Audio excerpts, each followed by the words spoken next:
Mummy हमेशा boyfriend से बात करती थी ना, तुम्हारे वो गलती थी ना, तुम्हारे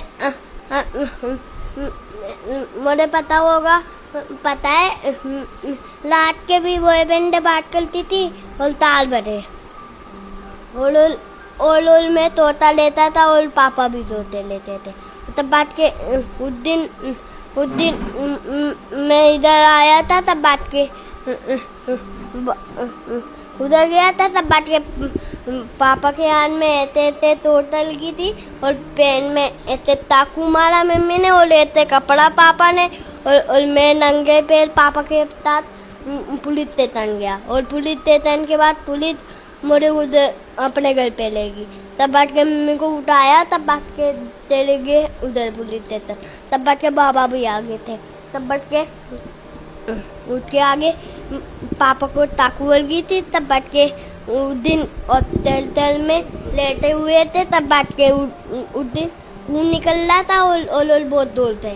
तब बात के उस दिन बाद पापा लेटे हुए थे और एक गोल गोलता है ना, वो ऊपर नाले की तो चला था और ऐसे ऐसे ही मम्मा को आँखी दिखा लेते बट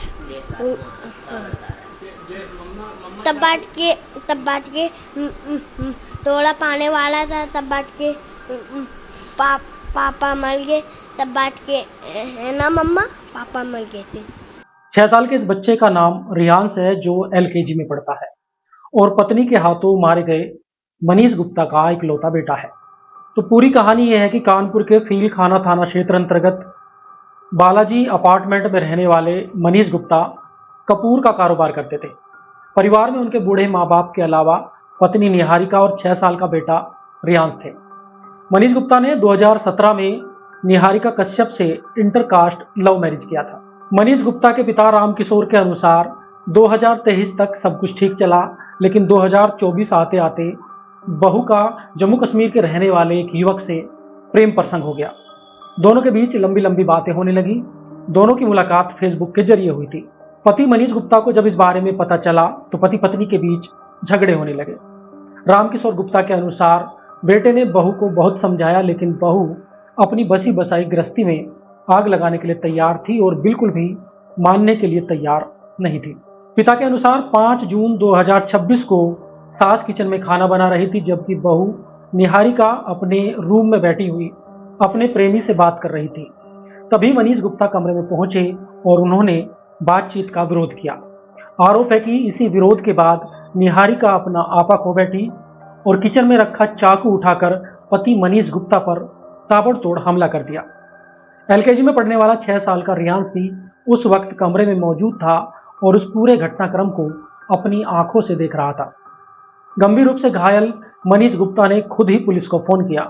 पुलिस मौके पर पहुंची तो बुरी तरह से घायल मनीष गुप्ता को अस्पताल में भर्ती कराया, जहां करीब 11 दिन बाद मंगलवार को यानी 16 जून को मनीष गुप्ता की मौत हो गई। मनीष गुप्ता की मौत के बाद पति की हत्या के आरोप में पुलिस ने पत्नी निहारिका को गिरफ्तार कर लिया है। अब पुलिस इस मामले में आगे की कार्रवाई कर रही है और बहुत मुमकिन है कि पत्नी निहारिका को उसके किए की सजा जरूर मिलेगी। लेकिन इस पूरी कहानी में सबसे बड़ी सजा 6 साल के रियांश को मिली, जिसके सिर से एक ही झटके में माँ और बाप दोनों का साया उठ गया। पिता की मौत हो गई और माँ अब सलाखों के पीछे है। फिलहाल मासूम रियांश को उसके दादा दादी के हवाले कर दिया है, लेकिन इतनी कम उम्र में उसने अपनी आंखों से जो वाक्य देखा उसे वो जीवन भर नहीं भुला पाएगा। और ये सवाल उसके जहन में हमेशा बना रहेगा कि आखिर उसकी क्या गलती थी जो उसकी अपनी माँ निहारिका ने अपने स्वार्थ के लिए उसके बचपन के साथ साथ उसके सर से माँ और बाप दोनों का साया छीन लिया। इस कहानी के बारे में आपकी क्या राय है, हमें कमेंट बॉक्स में जरूर बताएं और ऐसी ही रियल क्राइम स्टोरी जानने सुनने के लिए आज ही हिंदी क्राइम को फॉलो करें।